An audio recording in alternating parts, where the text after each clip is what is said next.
Здраво, драги родители! Добре дојдовте на уште едно видео за свесното родителство.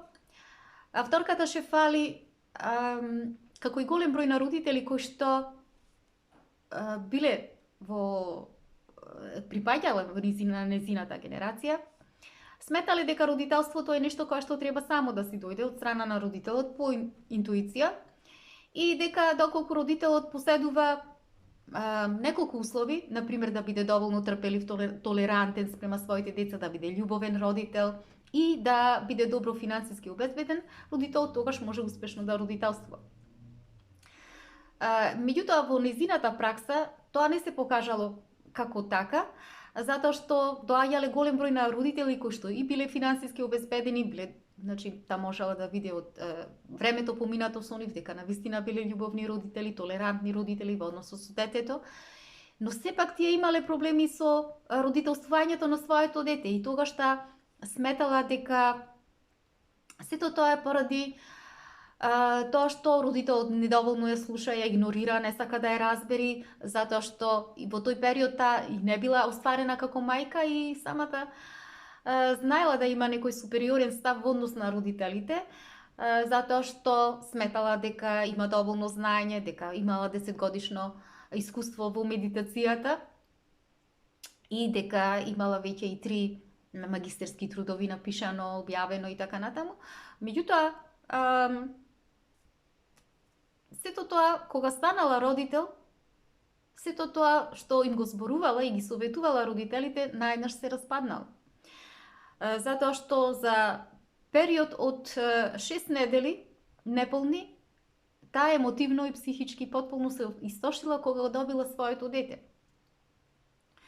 И едноставно нејзиното искуство со нејзиното девојче во тој период било исклучиво фрустрирачки, една неверојатна борба која што не можела да ја поднесе со своето дете и постојано му зборувала на своето дете, како во смисла на тоа: ти благодарам што дојде, што ми го покажа твоето, што можев да за животното искуство кое што го споделив со тебе и што ми го покажа, меѓутоа сега можеш слободно да се вратиш одаму од каде што дојде.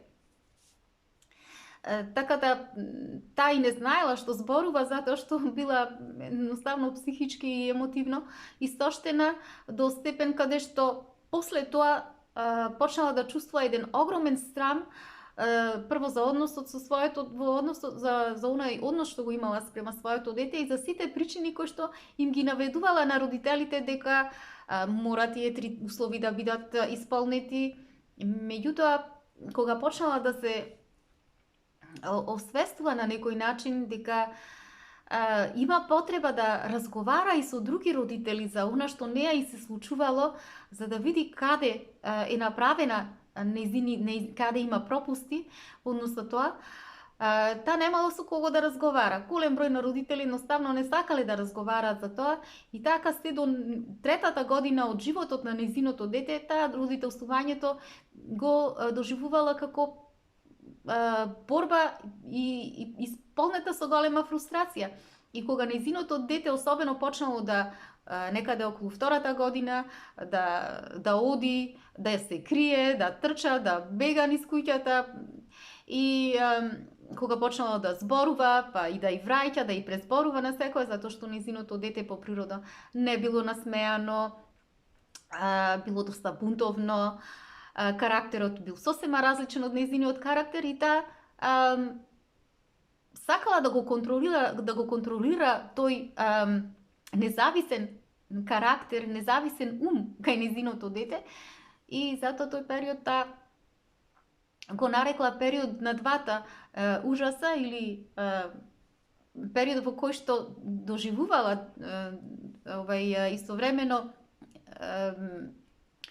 големи фрустрации во однос на тоа да не може да го контролира зборувањето и одењето на своето дете или трчањето на своето дете низ куќата, затоа што таа сакала да има целосната контрола врз своето дете. Меѓутоа сватила дека сето тоа е заради што има нешто кое што не е во ред во процесот на низиното родителствување, значи некаде и прави одредени пропусти.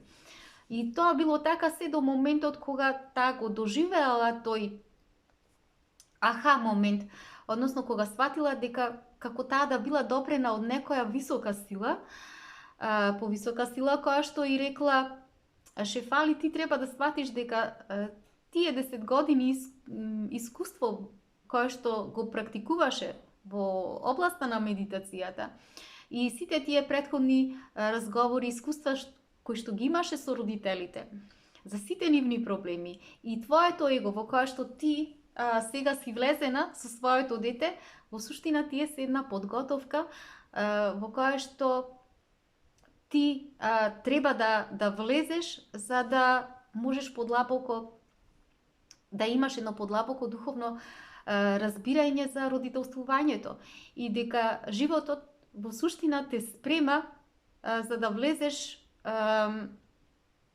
за прво да можеш да го разбереш тој пат на свесност, патот на духовноста и патот на мудроста и преку тој пат да се отвориш самата себе си, спрема себе, а потоа како да добиеш знаење од повисоко ниво за да можеш и тоа знаење да им го пренесеш на родителите и во таа насока на свесност, на духовност и мудрост да ги носиш останатите родители. Меѓутоа, самата тогаш се прашала, добро, како можам и јас да тргнам по патот на освестувањето кога немам на никој на кого да разговарам прво за тоа родителско его, како јас да сум сама единствената во оваа заедница во која што поширока заедница во која што само јас сум во улога на злобна мајка која што постојано го проектира своето его врз своето дете која што од 2 има и 3 години. Значи, дали јас сум само со тој недостаток на свесност или сето, значи, тоа родителско его постои во односите со другите родители. И така поради тоа што и се случувало неа во односот со детето, почнала да чувствува голема вина и таа вина секојдневно се повеќе и повеќе и растела. Меѓутоа сватила дека единствено тоа нешто ќе може да го надмини, да престане да се обвинува кога ќе почне да работи на себе, ќе почне да ги анализира работите, особено затоа што и била клинички психолог, можела многу подлабоко да навлезе во материјата и да ги открие причините. И навистина, после некое време сватила дека во суштина овде, дека тоа било, дека родителското его било најголемата чувана тајна и дека никој не сакал да зборува за тоа чудовиште наречено несвесно родителствување. И така таа самата решила да зборува за тоа.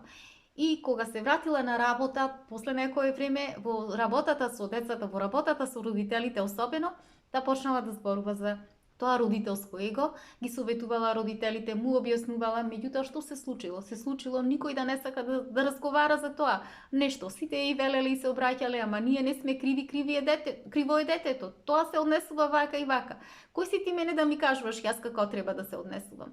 И биле лути, нервозни, ја затворале вратата и набрзо таа изгубила голем број на пациенти, на клиенти и така да потполно истагнирала нејзината работа, значи приливот на финансиски средства потполно и престанал и некој време таа останала и без пари и без работа и почнале дома кавгите со нејзиниот сопруг, бил многу лут на неа и велел, добро, ти како не можеш да разбереш дека не можеш така да се однесуваш со родителите, не можеш така да му кажуваш дека тие имаат родителско его и тоа не е добро ниту за тебе, ниту за бизнисот, гледаш во каква криза не навлече. Меѓутоа, Шефали таа веќе била одамна навлезена во една длабока трансформација со себе си, преку своето собствено мајчинство, затоа што знаела која е вистината за она кое што не сакаат родителите да зборуваат и тогаш решила едноставно сето свое знаење морала да го изваде од себе и сето она што сакала да им го каже на родителите, таа го пренесла на хартија и така настанала нејзината прва книга Свесен родител. Меѓутоа, од самиот почеток и кога излегла нејзината книга Свесен родител, што се случило? Наидолу на најшла таа книга на огромни критики, така да цела година се сеќава таа и објаснува во книгата како никој не сакал да ја купи нејзината книга. И дури после една година се јавила една храбра родителка, почнала да ја чита нејзината книга и понапишала порака во имейл. И после тоа некое време почнале да стасуваат голем број на пораки. Голем број на мајки почнале да ја читаат и да една со друга да си ја разменуваат книгата, да зборуваат за неа. И така се собрала една група на мајки кои што и се обратила и рекла: читајќи ја вашата книга, ние свативме колку грешно се опходувавме во односот со своето дете, дека сето тоа, нашите незрелости, нашите недораснатости, преку нашето его родителско успева да кај нас да се создаде една крива слика за она што го гледаме пред себе како дете. Значи да не можеме ние свесно да си го родителствуваме своето дете и како резултат на таа наша несвесност ние да создаваме голем број на дисфункционалности во односот со детето. И почнало после тоа, значи, многу да се зборува за нејзината книга и дури ја повикала и Опра во нејзиното шоу. Меѓутоа и самата Шефали вели дека после сето тоа дека не дошло така лесно да може таа да го направи тоа освестување, да го оствари тоа освестување кај голем број на родители, затоа што ословеностите и несвесноста кај родителите навистина била многу голема и дека и после тој период, после 20 години, та се уште се бори со несвесноста кај родителите, се бори со тоа постојано да им објаснува нон-стоп, значи тоа била нејзината мисија, си ја прифатила како таква, дека треба цело време да делува во насока на освестувањето на родителите, да видат навистина родителите дека родителствувањето е многу малку заради самото дете, туку дека е многу повеќе заради самиот родител и токму заради тие его маски кои што ги носат родителите и бараат многу голема контрола и сметаат дека тие се дека децата треба да бидат тие кои што треба да ги слушаат своите родители и дека едноставно треба да бидат авторитет за своите деца, родителите. Меѓутоа, што се случило после тоа? После тоа Шефали почнала да врши предавања во голем број на градови и да им објаснува за свесноста на колку е значајно да се биде свесен родител, што подразбира свесност во родителствувањето. Меѓутоа, самата таа зборува дека и сето тоа, иако се случило многу доцна кај неа, значи нејзиното дете веќе имало 3 години и од како почнала таа да ја практикува свесноста, да ја воведува свесноста, меѓутоа, кога сето тоа и го објаснувала на своето дете, разговарала со неа после толку години, како таа успеала да се избори за тој концепт на освестувањето и таа и рекла, Маја, нејзината ќерка се викала Маја, и рекла: Маја, ти мене ми беше моето експериментално глувче. Меѓутоа, благодарение на тоа што го правев јас, успеав јас тебе да те заштитам и да те едноставно да те спасам од голем број на терапии, затоа што по патот по кој што јас веќе бев тргната во почетокот, јас имав голема доза на его во себе и голема доза на несвесност. И на шега сето тоа го кажувајќи го авторката Шефали, во суштина таа ја кажувала вистината дека токму градејќи свесност кај себе си, таа успеала ден денес да се изгради себе си во многу свесна личност и сета таа свесност да му ја пренесе на своето дете, на својата ќерка, која што ден денес била многу свесна личност и која што знаела што сака во својот живот, каде ќе функционира нејзиниот живот во идниот период и така натаму.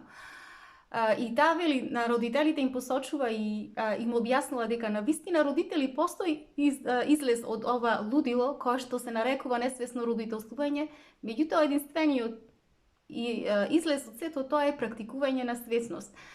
Меѓутоа прво треба да го разбереме што е она кое што ја прави несвесноста, тоа е егото кај родителите. Значи, таа како го објаснува егото од нејзин аспект. Таа вели дека егото е една слика која што, лажна слика која што си ја навлекуваат родителите за себе, додека се мали во своето детство, заради недостаток на љубов и вредност која што, значи, не ја добиле таа љубов и вредност на природен начин.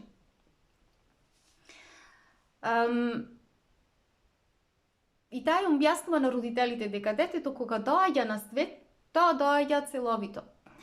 И значи секое дете кога ќе дојде, кога се раѓа, тоа доаѓа со својата целовитост за да може да го манифестира она што значи треба во својата природност, со својата автентичност да го покаже овде како една креација во која што ќе му покаже на светот единствено зошто е тоа дојдено со своето постоење во овој материјален свет. И таму вели, погледнете родители, погледнете ги децата додека се мали.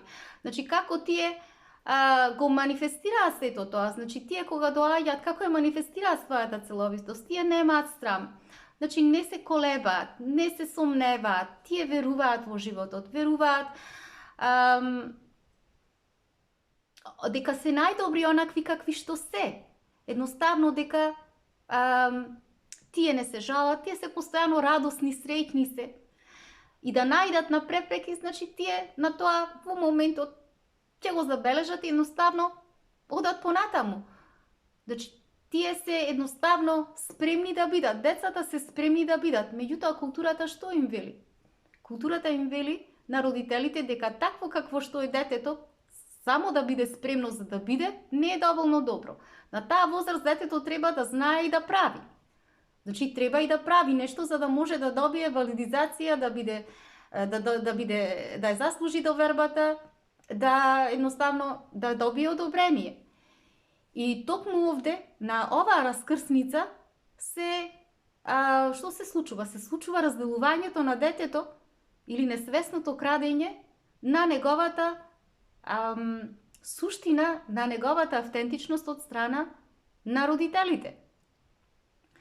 Значи, детето, неговото биди се краде. Како? Несвесно. Брзо учи детето дека треба да го предаде тоа негово биди за она што му вели родителот, затоа што тоа е многу мало, бидејќи зависи од родителот, за да може да опстане. Значи, својата конекција со себе ја предава заради конекцијата со другите. И ја губи постепено почнува да си ја губи својата автентичност.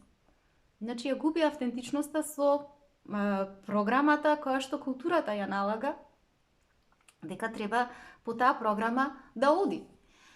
И заради својот опстанок. И токму поради тоа, релацијата во односот дете и родител почнува да повлекува голем број на дисфункционалности, затоа што на местото на природноста влегува неприродноста. И таа објаснува дека степенот до кој што детето ќе биде несвесно, ќе зависи од самиот родител. Колку тој навлекол верувања во себе, дека верувања во себе кои што преку тие верувања кои што потоа ги прават условеностите, значи до толку и детето ќе биде условено. Сета таа условеност ќе му биде пренесена од страна на родителот. Значи од таа раскрсница или делта, како што ја нарекува Шефали, од таа разделеност ќе зависи и колку детето ќе биде дисфункционално. Значи со каква дисфункционалност детето ќе едноставно тоа ќе функционира понатаму во својот живот и колку време после тоа, кога ќе свати дека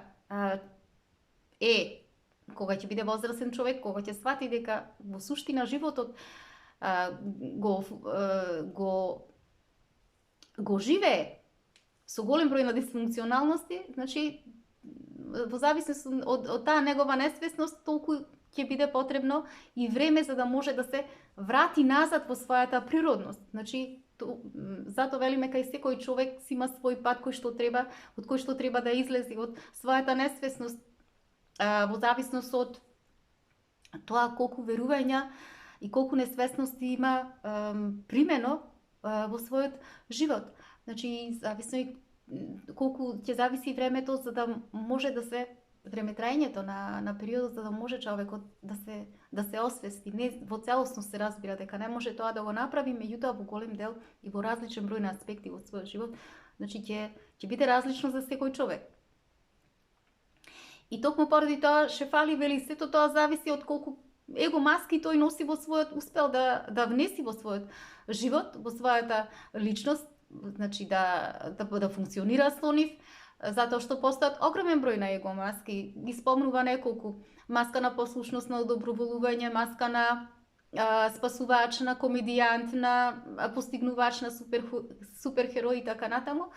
Значи, толку многу маски ние носиме додека растиме, додека функционираме, додека доживуваме голем број на животни искуства, со кои што очајно се држиме до трошките вредност за кои што сме мислеле дека нас ни биле потребни додека сме биле мали, за да можеме со цел за да обстанеме.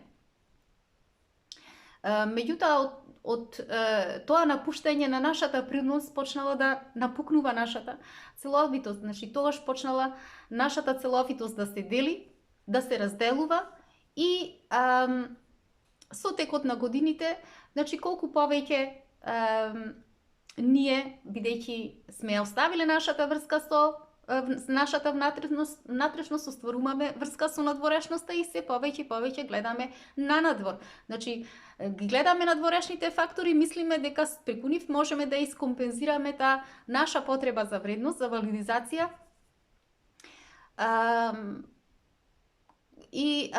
Зависи за секој човек, значи, она што тој смета дека е потребно за да може да се ја излечи таа невредност, тој ќе стави во својот на својата душа, односно во својата напукнатост. Тоа може да биде во текот на својот живот конзумирање на лекарства, на голем број на супстанции, на наркотици, на алкохол, злоупотреба во релациите. Значи, цело време ние, додека бараме, додека гледаме на надвор, мислиме дека ние ќе го најдеме она што ни било украдено во текот на детството и дека со надворешните работи, од надворешната земја ќе можеме да ја пополниме таа празнина. Меѓутоа, тоа лажно его кое што тоа ни го прави нас, бидејќи е со нас цело време, значи го носиме во релациите насекаде, во бракот, во родителствувањето, во врските со колегите на работа, значи функционираме од аспект на контрола преку тоа его, без да сме свесни дека исто така и тој што е наспроти нас, значи функционира од аспект на его. А тоа е детето. Детето, гледајќи на нас, значи тоа навлекло исто таква маска каква што ние носиме, значи ја носи својата маска, детето ако е во својато его маска на избегај и на бори се или избегај, затоа што е во позиција во состојба за да преживее ја носи таа маска, значи родителот наспроти него е во истата таа маска. Меѓутоа не е свесен тој дека тоа го нешто го прави, затоа што му ја проектира таа маска на своето дете. И кога ќе се случи тоа да стане на некој начин свесен за тоа нешто, се додека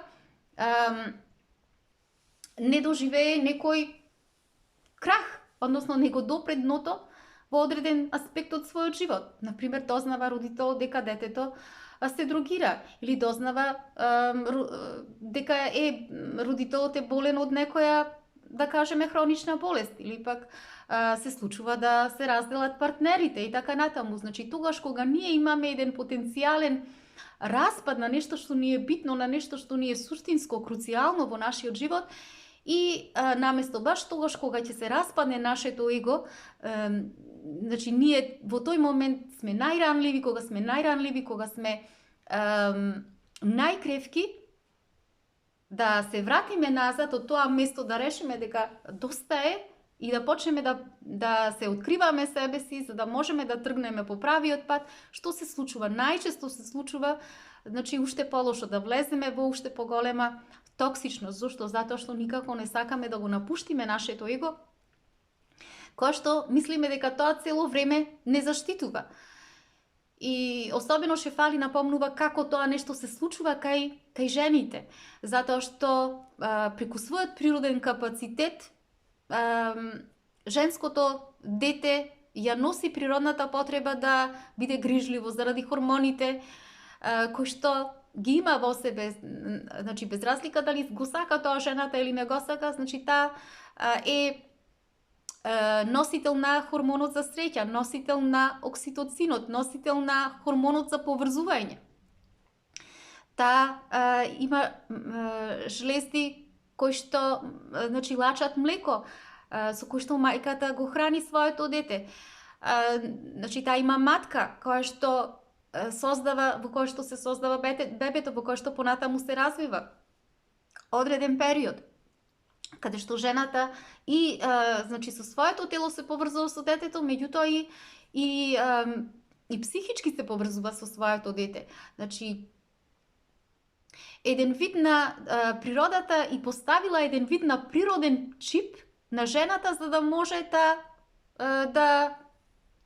да биде таква. Значи, да ги има особините на грижлива, да сака да ги задоволи потребите на своето дете, да сака да биде нежна, љубезна, емпатична, значи, да биде милосрдна, милостива. Тоа е нејзиниот природен чип. Меѓутоа, културата е таа која што ја научила жената дека треба да се дава до степен на откажување на целовитоста. Значи, да се откаже од целовитоста, да се откаже од вредноста и значи, кога тоа нешто го прави, културата едноставно ја преминува природната граница на самата жена. И жената, значи, влегува во една улога во која што почнува, значи, сама да се уништува, да си ги уништува своите природни особености, да влези во пат на самодеструкција. Едноставно, значи, да не знае да се почитува самата себе си, и преку сето тоа влегува во една токсичност. Значи, преминувајќи природната граница, културата ја наведува жената да влезе несвесно во една токсична ситуација. Зошто? Затоа што таа значи, ние немаме некој систем на образование во кој што жената ќе може да ја учи дека треба да се слее со нејзината природност, дека треба да знае, да ја учи жената на самоуправување, да ја почитува женската лична слобода, да ја почитува нејзината, значи, да ја учи на самоиницијативност. И сето тоа што, значи, такви вештини културата на такви вештини не ја учи културата, и со тоа жената, значи, и е дозволено и е наложено на некој начин во наводници да влегува во токсичности. И сета таа токсичност кога станува жената мајка, ја пренесува на своите деца. Значи, кај жените таа токсична женственост, значи женска енергија, таа токсична женска енергија им ја пренесува на своите ќерки, а женската токсична енергија им ја пренесува и на своите машки деца. Меѓутоа, значи, сето тоа културата на многу суптилен начин го обработила тоа кај жената.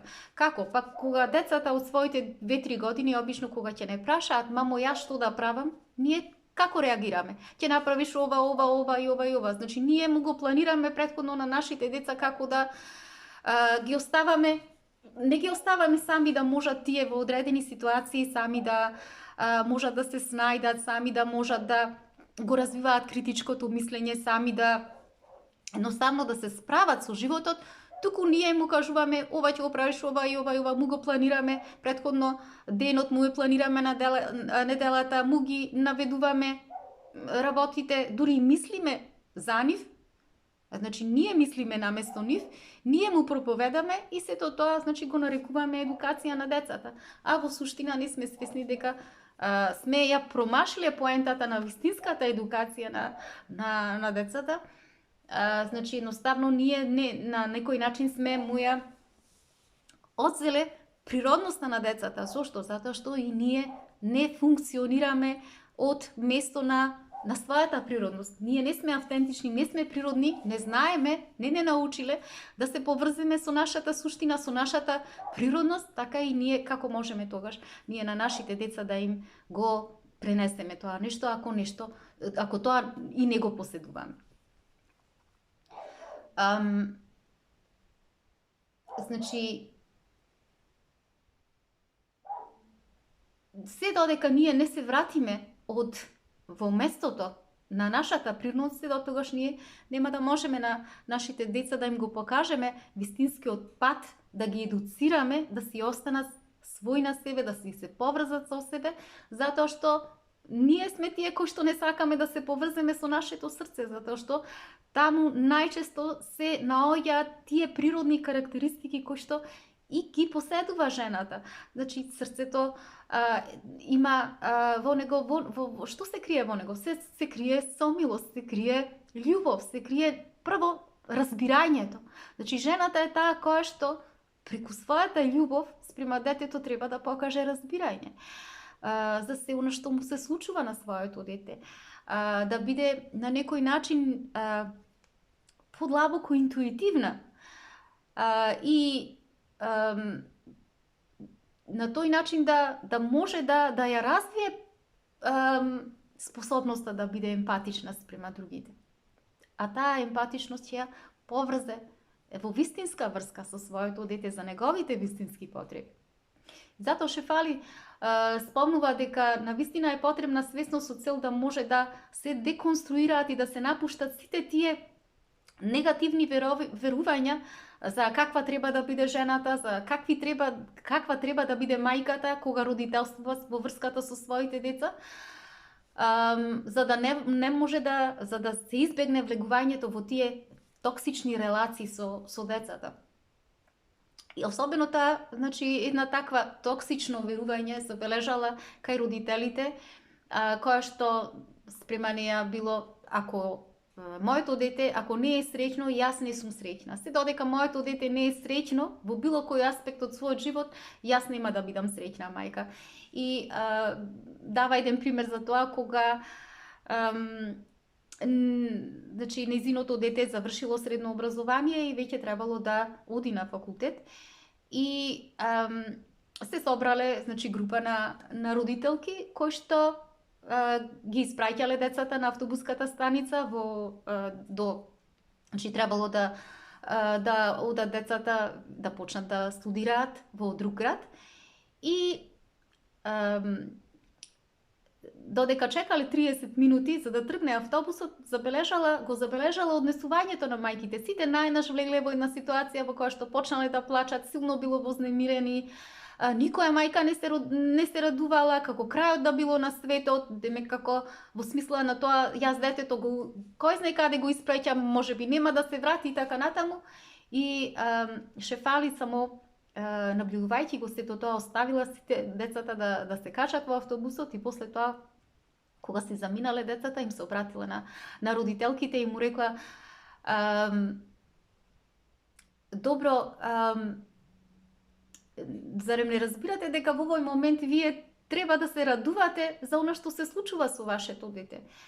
Значи, како го наблюдувате овој момент исполнет со тага и премногу загрижености? Значи, овој момент е на славење, затоа што треба да сте среќни и радосни за сето она што прво како мајки сте го постигнале за вашето дете до овој момент.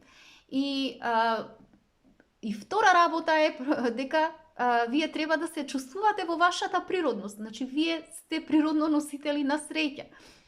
Како жени, вие сте природно носители на тој момент на поврзување со вашите деца.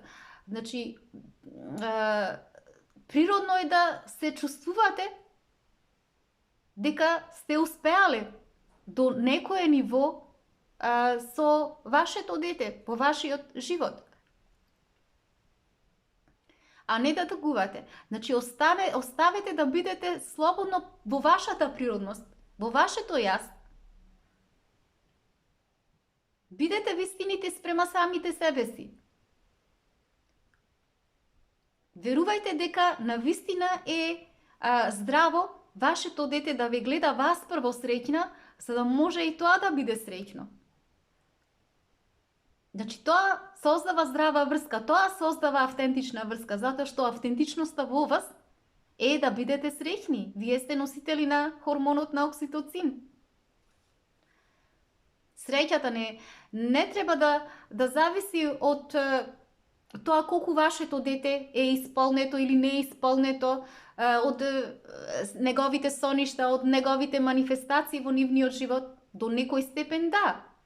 Значи, вие не можете да останете имун на сето тоа и се разбира дека не треба, меѓутоа не до степен каде што се одредувате вие и се дефинирате од неговата среќа.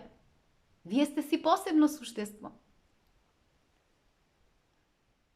Меѓутоа, условеноста која што сме ја навлекле ние во пред се како добра девојка, а потоа кога се остваруваме како родители на вечно загрижена мајка, Шефали потенцира дека тоа е нешто кое што жената е најлошото нешто кое жената си го прави врз себе си, затоа што еднаш кога влегува во идентитет на мајка, значи треба да свати дека човекот со текот на времето се менува. Така и се менува идентитетот на мајката во која што се наоѓа таа. Значи не може, затоа што секогаш кога ние со сила сакаме да се цврсто да се држиме до тој идентитет, секогаш ќе влеземе во состојба на токсичност. Значи се си има почеток, се си има крај. Значи циклусите се тие. Прво нашите деца биле мали, потоа биле адолесценти. Значи сета таа контрола која што цело време се држиме, треба постепено во нашиот живот да ја отпуштаме постепено во односот со нашето дете. Меѓутоа, после тоа значи стануваат возрасни. И тие се моментите кога значи ние треба да сватиме дека треба да ја менуваме нашата улога, да го менуваме тој идентитет и согласно значи на нивото на возраста на нашето дете да се прилагодуваме со енергијата со детето и на тој начин да остваруваме на здрава автентична врска. Прилагодувајќи се на автентичноста на детето, гледајќи автентичноста, уствари бивајќи си ние автентични, согласно со она што сме ние, значи ние да можеме таа автентичност да му ја пренесеме на нашите деца и да ги гледаме онакви какви што се нашите деца. И согласно и тоа ние да настапуваме на тој начин. И тоа е еден круг кој што постојано значи свесноста создава и гради нова свесност секојдневно. Дали во односот со детето, дали во односот со нас. Значи ние треба да градиме свесност на едно на поврзување, природно автентично поврзување на едно повисоко ниво сега со нашето дете. Значи влегуваме во една нова улога, во еден нов идентитет на едно позрело поврзување со нашето дете на таа возраст. И само на тој начин ние ќе можеме да ја оствариме автентичната врска со нашето дете, наместо ние постојано да бараме и да се наметнуваме преку својата емоционална реактивност со детето, затоа што тоа ќе го направиме ако упорно се држиме до тој веќе циклус кој што е завршен на нашата улога претходна, на претходниот идентитет, ние да решиме да влегуваме во да ја пуштиме контролата и да влеземе во еден нов циклус на поврзување со децата, во која што ќе им дозволиме на нашите деца и тие да се одгледаат на нашата автентичност и да му проектираме автентичност на нашите деца со цел да се оствари една здрава и автентична врска. Драги мои, тоа би било се за ова видео. Имајте убав ден, се гледаме.